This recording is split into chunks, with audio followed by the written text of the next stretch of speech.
Egunon, Josean Barcenilla, es miembro de Quincha Vive. Más que preguntarte o presentarte, yo creo que mejor que nos cuentes tú un poco qué hacéis en vuestra asociación, a qué se dedica vuestra asociación. Bueno, nosotros somos una asociación sobre todo que trabaja la rehabilitación y ahora cada vez más también la prevención de los trastornos de juego. Antes se le llamaba ludopatía y ahora cada vez más intentamos cambiarle el término por trastornos de juego. También tratamos los trastornos psicológicos de dependencia, adicciones a sexo, compra compulsiva y así, pero básicamente la mayoría de la gente que llega a la asociación viene por trastornos del juego. Tenemos grupos de autoayuda todos los días de la semana prácticamente, lunes, martes, miércoles, jueves y sábado. Tenemos grupos de autoayuda pues para toda la gente que pueda necesitar. En esta situación que llevamos viviendo un año con el COVID, con la COVID, ¿cómo estáis como asociación y como personas también? ¿Cómo lo estáis llevando? Bueno, en principio, tuvimos durante la época de confinamiento cerrado y así, mantuvimos un poco la relación vía, pues eso, online y por teléfono, seguíamos manteniendo un poco relación con los usuarios, tuvimos que cerrar las instalaciones y luego la vuelta ha sido pues realmente complicada, ¿no? Pues por tema de espacios, nuestra asociación es muy pequeñita, los grupos hemos tenido que reducirlos, multiplicar las sesiones y la verdad es que está siendo una época bastante complicada para lo que es la atención presencial. Hemos notado mucho que solemos venir a atender unas 100, 110 personas anualmente y el año pasado fueron solo 67 o así. Gente que se presentó en la asociación en demanda de ayuda. Por lo demás, pues bueno, ahora estamos mejor. El Ayuntamiento de Rentería, que siempre se ha portado muy bien con nosotros y es el que nos cede el local, nos consiguió un local un poco más amplio donde podíamos hacer y estamos haciendo ahora los grupos de pacientes. Y la verdad es que otra vez está empezando a retomar la gente los grupos. Ha habido mucho miedo a la asistencia presencial. Lo que sí sabemos es que mucha gente se ha perdido por el camino, gente que estaba en tratamiento y que ahora mismo no está acudiendo ni ha dado señales de vida y no sabemos muy bien cómo interpretarlo todavía, aunque nos tememos que en muchos casos será por temas complicados. Sí que de momento no hemos recibido mucha demanda, pero estamos esperando que llegue una oleada pues, de aquí a un año o así, cuando la gente que ha empezado a generar problemas en esta pandemia empiece a demostrarlos y a tener que buscar soluciones. Antes me has dicho que estáis intentando cambiar los términos, ¿no? De lo que antes se llamaba ludopatía a Trastornos de juego, sí. trastornos del juego. ¿Cómo definirías tú o qué diferencia hay? Porque parece que en muchas de las cosas que pueden llegar a generar adicción, siempre hay una línea muy fina entre lo que es el uso, el abuso, la adicción. ¿Dónde se sitúan las líneas para que alguien pueda decir o que su entorno pueda llegar a decir, hostia, aquí algo está pasando, ¿no? La verdad es que es muy difícil, ¿eh? Nos encantaría poder trazar una línea que nos definiera, ¿no? Pero es muy difícil porque muchas veces parece que se asocia a la cantidad de dinero, pero no necesariamente es así. Persona que en un momento determinado repita 2 o 3 veces algo que sabe que no está bien y que lo sigue repitiendo. Es decir, gente que una vez se ha gastado el sueldo jugando y dice no lo voy a volver a repetir, pero lo vuelve a repetir 6 meses después. Ahí ya estamos empezando a hablar de conductas totalmente disruptivas que hacen pensar que podamos estar hablando de gente que tiene problemas de dependencia, porque cualquier persona que se salte repetidamente sabiendo que está mal, que no está haciendo bien las cosas y que continúe haciéndolas con un objetivo quizás fantástico de que va a poder arreglar lo que ya había roto, probablemente estemos hablando ya de personas que están entrando en dependencia. Pero es muy, muy difícil porque no tiene que ver con cantidad de dinero. Tenemos gente muy joven que no ha gastado teóricamente mucho dinero, pero ha empleado muchos de sus esfuerzos, prácticamente todos sus esfuerzos desde los 16 años que teóricamente no podrían jugar, a intentar sacar dinero y no ha gastado mucho porque no lo tenía, pero si hubiese tenido, se hubiese gastado muchísimo. Entonces, ya te digo, no es fácil definirlo. Primero, ¿qué perfil de gente acude a vuestra asociación? Luego hablaremos de qué perfil de gente está en este momento jugando, ¿no? Pero ¿qué perfil de gente acude a la asociación? Porque eso también puede ser significativo, ¿no? Una cosa es lo que está Muy. pasando en la realidad y otra es Ujú. quién y qué perfil da el paso de acudir a una asociación y a pedir ayuda, ¿no? Ahí sí que nosotros tenemos muy claro que la mayoría de la gente que llega a nuestra asociación es gente que tiene red, es gente que tiene alguien al lado que está empujándole, pues en el caso de la gente joven, sus padres y así. Y en general estamos hablando de niveles medios, medios altos, gente con estudios, en muchos casos, universitarios incluso. Es decir, gente que entiende que puede solicitar ayuda, que sabe dónde buscar esa ayuda y que tiene una red alrededor que le acompaña aún a pesar de haber hecho todo mal, ¿no? Es verdad que llega mucha menos gente de la que debiera llegar, pues de sectores más bajos que sabemos que están ocurriendo y jugando, lo vemos en cualquier plaza de cualquier pueblo, una población flotante que está en la puerta de los salones de juego, etcétera, etcétera, y esa gente llega muy poquito, muy poquito. En general a rehabilitarse llega gente, ya te digo, un poco con red y con estructura sólida, familiar, etcétera. Sí, porque ahí sí que leía también que, sobre todo en las ciudades más grandes, ¿no? En los barrios donde hay más vulnerabilidad social o donde hay más nivel de ingresos más bajo o horarios más obreros, parece que es donde más casas de apuestas han proliferado, ¿no? Precisamente donde parece que, según lo que comentas, es la gente que más reticencias o más dificultades tiene para luego acudir a pedir ayuda, ¿no? Es una paradoja, ¿no? Sí, sí, sí, es paradójico porque una gran parte de la población al principio empieza a jugar incluso por necesidad, ¿no? Esa sensación de a ver si soy capaz de arreglar lo que tengo mal, ¿no? Pero a la hora de llegar, pues esa gente llega poquito. Sí, es así. Pues yo creo que el acceso a la información, a todo, incluso en muchos casos, nos encontramos con gente que en el momento que nos encuentra, pues te dices que jamás hubiese sospechado que podía intentar arreglarlo de esta manera, ¿no? Mm. Para nuestra desgracia, hay más mezcla y más comorbilidad de patologías y de adicciones conjuntas que hacen mucho más difícil todo, ¿no? Mm. Hablamos, pues eso, de una juventud que consume, que juega, bebe, o sea, hace un poco de todo, con lo cual todo se mezcla y es más difícil encontrar soluciones. Decía que, bueno, leía ayer o escuchaba a Mikel Arana, que es el director de ordenación del juego del Estado español, y comentaba que durante el 2019 de cada 10 personas que se introdujeron en el juego online, 4 tenían entre 18 y 25 años.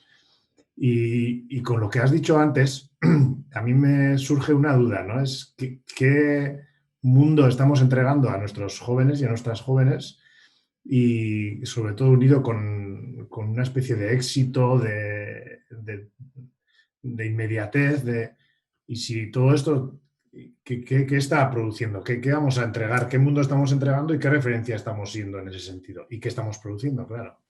Sí, te he dicho al principio, os he comentado, trabajamos la rehabilitación básicamente, pero también trabajamos cada vez más la prevención. Tenemos un programa que vamos llevando por todos los institutos. Yo todos los cursos mandamos a nivel particular correo a todos los institutos y así de Guipúzcoa para pasar a formar a los chavales. Porque eso les estamos dando unos modelos o se les han entregado unos modelos durante mucho tiempo de distorsión sobre el éxito y que hacen que muchos de ellos no sean conscientes de la mayoría de las cosas, ¿no? Mucho influencer, mucho youtuber, mucho deportista de éxito jugando, todo ese tipo de modelos, es verdad que mucha gente de manera inconsciente, evidentemente, aprende todos esos modelos solo por verlos, ¿no? Pues como todos los seres humanos. Aprendemos mirando, miramos, vemos, repetimos de manera inconsciente y al final generamos un circuito que nos empuja allí, ¿no? Por eso todo el mundo vestimos parecido, etcétera, etcétera. O sea, sin darnos cuenta, no solo los jóvenes, hasta los mayores. O sea que, y es verdad que los modelos que se están entregando, que se han entregado durante una temporada, están bastante distorsionados y muy lejos lejos de la realidad. Parece que lo único que es importante es lo que tienes inmediatamente, lo que posees, ¿no? Y es verdad que eso sí que nos encontramos mucho. Yo paso muchas horas por los institutos con gente a partir de los 14 años, pues eso, con tercero de la ESO y es sorprendente las respuestas que te encuentras, ¿no? Pues de gente que no es consciente de que todo eso pueda dañar, ni de que no lo viven como, pues eso, como una parte de su vida. Es una información que les llega tan constantemente, abren el móvil, todo el mundo tiene un casino en el bolsillo, el acceso a todo el mundo, y les parece que nada tiene peligro, ni entienden además pues cómo se generan los circuitos de disrupción familiar, cómo se empieza a discutir con una madre a la que has querido hasta antes de ayer y por qué estás jugando al Fortnite, a partir de ahí pasa a ser tu enemigo. No son conscientes de esas relaciones, ¿no? Y es verdad que es una situación complicada. También esperanzadora, ¿eh? Quiero decir que tampoco vamos a ser catastrofistas, porque hay mucha gente dentro de los grupos que también pues, pregunta y es empática con los demás, ¿no? Pues yo las cosas que cuento mi historia, ¿no? De alguna manera, ¿no? La hago muy, muy personal y hay mucha gente que te sorprende pues preguntando pues por mi mujer, ¿no? ¿Cómo vivía mi mujer todo eso, ¿no? O sea, es decir que hay mucha gente también muy sensata, pero es verdad que hay mucha gente muy confundida. Sí, sí, yo creo que a veces cuando hablamos desde la distancia, a veces de la juventud, tendemos siempre a proyectar una imagen negativa y yo creo que la juventud de ahora, que es diferente de la de antes y muy diferente de la de mucho antes, pues tiene muchos valores que son, desde mi punto de vista, muy interesantes y que yo creo que hay que potenciar, ¿no? Que desde nuestra viejuz miramos igual con ojos críticos o yo creo que con miedo a veces y yo creo que hay que hacer un acercamiento también ahí desde otro punto de vista y no siempre hablar de lo negativo. Pero bueno, has dicho también has hablado de las familias y yo creo que hay familias que están muy, muy preocupadas. A veces percibo, no solo con el tema del juego, sino con otras adicciones o con otros consumos o abusos de sustancias. Y veo una doble visión. A veces veo familias que están sanamente preocupadas, diría yo, y hay otras familias que veo que están hiper preocupadas. ¿Cómo poder mantener un equilibrio, ¿no? Entre qué debería de aportar una familia en un adolescente de 15, 16 años o más? ¿Qué es lo que tú crees que es importante? ¿Esa persona qué necesita de su familia? Yo creo que de alguna manera hay una parte que es importante, a mí me parece que tiene que ver con las normas, un poco con la normativa familiar y los convenios entre mayores y jóvenes de lo que es razonable y lo que no es razonable. Que es verdad que es mucho más fácil aparentemente decirlo que luego hacerlo, pero que es lo que al final vemos en la gente que tiene problemas y que empieza a haber encontrado gente que quiere entenderles, eso sí, pero desde la racionalidad y desde la normativa, ¿no? Hasta aquí podemos llegar y a partir de aquí no podemos pasar. Esto es lo que necesitas, no lo que deseas. Yo creo que ese es un concepto que cada vez manejamos muchísimo más, ¿no? Esto es lo que necesitas, no lo que deseas. No necesitas o sea, necesitas la ayuda que necesitas, no lo que deseas, que es que alguien te arregle los problemas. Ese tipo de cosas, cuando va pasando el tiempo y la gente va madurándolo, se da cuenta de que son fundamentales. Con lo cual nos lleva a la conclusión de pensar que eso es lo que necesitamos de base. Familias preocupadas por el desarrollo de sus hijos, pero no hiperpreocupadas, es verdad. Todos hemos hecho de todo durante toda la vida y no todo el mundo ha terminado teniendo problemas ni con el alcohol, ni con las drogas, ni con el juego. Es verdad que ese límite a todo el mundo le asusta, pero es verdad que la mayoría de la gente va a sobrevivir perfectamente a todo eso, va a salir un sábado, va a beber más de lo que toca, pero no va a acabar siendo un alcohólico, etcétera, etcétera, ¿no? Pues con el juego va a ser lo mismo. Lo que pasa es que los jóvenes de ahora pelean, yo creo que con ventajas importantes porque tienen acceso a toda la información, pero con muchas desventajas porque tienen mucha gente interesada alrededor en vaciarles los bolsillos. son producto de consumo y entonces hay mucha gente empujando para que se equivoquen en las elecciones.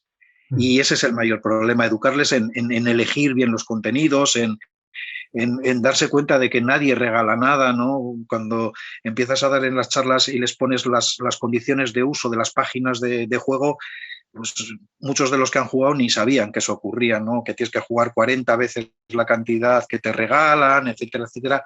Pues la gente no lo sabe, con lo cual, pues eso, juegan en desventaja, juegan en un campo trucado. Y en ese contexto protector que yo creo que los adultos tenemos que enmarcar con respecto a la legislación, cuando en confinamiento y en algunos otros momentos, aquí sí que se prohibieron se cerraron las casas de apuestas, como se cerraron los bares y otras cosas. Luego se abrieron y ahí también hubo cierta polémica, ¿no? También he sacado un dato que en el 2014 las casas de apuestas ganaban 256 millones de euros. 3 años después habían doblado los beneficios, ¿no? Parece que esto va increciendo y que la legislación, si no he leído mal, en noviembre se aprobó una regulación de la publicidad a nivel del Estado, ¿no? Que prohibía, entre otras cosas, que los clubes de fútbol pudieran utilizar la propaganda de las casas de apuestas. Desde tu punto de vista, ¿qué la legislación hasta dónde tiene que llegar? ¿Tenemos que hacer una ley seca o es mejor legislar por otro camino? Yo, las legislaciones demasiado cerradas, yo creo que tampoco terminan, no van a terminar de solucionar el problema y van a hacer probablemente que se desvíe hacia otras vías diferentes, ¿no? En la clandestinidad, porque también eso ocurre, sigue ocurriendo a pesar de todo, y que son mucho más peligrosas y más perniciosas, ¿no? Entonces, tendría que cuidar mucho el acceso de los menores, que a mí eso sí que me parece importante. Lo que pasa es que, claro, la legislación en acceso directo ahora mismo también está siendo o va a ser más restrictiva. Se está ahora en el Gobierno vasco, el jueves creo que se presenta un proyecto de ley, Unidas Podemos nos mandó un escrito y así, y sí que avanza un poco en todo eso, en tener que documentar, bueno, a la hora de entrar en los locales, obligatoriamente tener que presentar el DNI, etcétera, etcétera, pero siguen escapándose en Euskadi un montón de lugares, que son los bares, donde sigue habiendo validadoras de apuestas, donde todavía nosotros llevamos mucho tiempo pidiendo que se pongan máquinas donde haya obligatoriamente que antes de jugar documentarse, identificarse, perdón. Y todo eso todavía no llega. Yo creo que esa es una parte fundamental. Y luego el juego yo creo que no se puede cerrar de alguna manera. Bueno, a mí me encantaría que no hubiera, ¿no? Porque, vamos, bastante hemos sufrido ya, pero es muy difícil. Ya sabes que da mucho dinero, entonces, pero sí por lo menos restringir lo que es el acceso a menores. Eso sí que tendría que estar muchísimo más trabajado. Hombre, nosotros seríamos partidarios de que la gente que vaya a jugar a locales concretos, ¿no? Nosotros somos partidarios de sacar las máquinas de los bares, ¿no? Donde el que quiera jugar, pues un poco como en Francia, el que quiera jugar va al salón de juego o al casino, pero no va a los bares, va a tomar café o lo que sea, ¿no? Yo creo que eso libraría mucho, por lo menos, la tentación. Lo que pasa es que cada vez es verdad que seguimos yendo tarde a todos los sitios y, como has dicho tú, el online ahora mismo cerrarle las puertas al campo es prácticamente imposible. Aunque la gente se autoprohíba, luego entras con un dominio FR y estás jugando en Francia. Ya te da lo mismo. Puedes jugar en Australia desde tu casa o en Las Vegas. Te da igual. Entonces, es muy difícil todo eso. Online, además, tiene otros componentes y más dificultades. No solo el juego, sino que ahora estamos viendo con el TikTok o con otros elementos como los chavales y chavalas cada vez más jóvenes están muy vulnerables, ¿no? Desde mi punto de vista. Sí, lo que decíamos antes. Hay muchos modelos erróneos, o bueno, que yo por lo menos los considero erróneos en cuanto a los valores para los menores, ¿no? Pues eso, la imagen, y es verdad que en principio no tienen nada de malo, ¿no? Pues hacer una coreografía teóricamente no tiene nada de malo, pero al final muchas veces hay mucha gente que se confunde, mucha gente que piensa que puede vivir de eso. No es que nos lleguen muchos, pero ya hemos tenido esos chavales de 14, 15 años con unos comportamientos totalmente desordenados de noches sin dormir, de dormirse en clase, pues porque estaban preparando vídeos para ser youtubers y ese tipo de distorsiones, ¿no? que hacen pues que mucha gente sufra mucho. Son modelos, a mí me parece que bastante equívocos, pero es verdad que a los jóvenes les atraen, están muy bien diseñados, están diseñados para eso. Hay mucha gente de marketing que entiende muy bien de todas esas cosas y que sabe muy bien cómo empujar y cómo hacer campañas publicitarias para que entren por los ojos de gente joven, ¿no? Intentamos educar de alguna manera en la reflexión de contenidos y así, ¿no? Yo les suelo decir, ¿no? Cualquiera de vosotros que tenga un problema, al final no va a venir el Rubius a arreglároslo. O sea, estará vuestro padre ahí que os va a querer gratis toda la vida, a pesar de lo que penséis, ¿no? De que esos enemigos que tenéis en casa, pues consideréis que son lo peor ahora mismo, ¿no? Bueno, José, pues terminamos. Yo me quedaría con algo también positivo. No todo es negativo, aunque en este rato hemos hablado de algo que no es deseable para nadie, pero sí que sobre todo en cuanto a la juventud, que últimamente se está poniendo un velo muy negro sobre ella en muchos aspectos, ¿no? Con el tema de la pandemia. Yo pondría un velo mucho más transparente y mucho más colorido, porque yo creo que hay valores potenciables Sí. y que los adultos deberíamos de mirar también para cambiarnos a nosotros mismos y a nosotras mismas. Y bueno, agradecerte este ratito que hemos pasado, esta media hora, que luego acortaremos un poquito, y animaros a que sigáis haciendo este trabajo que es tan importante para todo el mundo. Pues nada, muchas gracias por poneros en contacto con nosotros, por darnos la oportunidad eso de poder poner este mundo un poco más a la vista de todo el mundo para que se sepa que existe y que es cercano, pero también comparto un poco esa mirada positiva, ¿no? Hay mucha gente dentro de la juventud muy preparada, con muchas ganas de vivir y de vivir bien y de ayudar, pero es verdad que para nuestra desgracia no podemos obviar que están pasando cosas alrededor y que hay que cuidarlas. O sea que, pues muchísimas gracias y Vale, eso, y seguiremos en ello. vale, muy bien. Muy Venga, bien. Julián.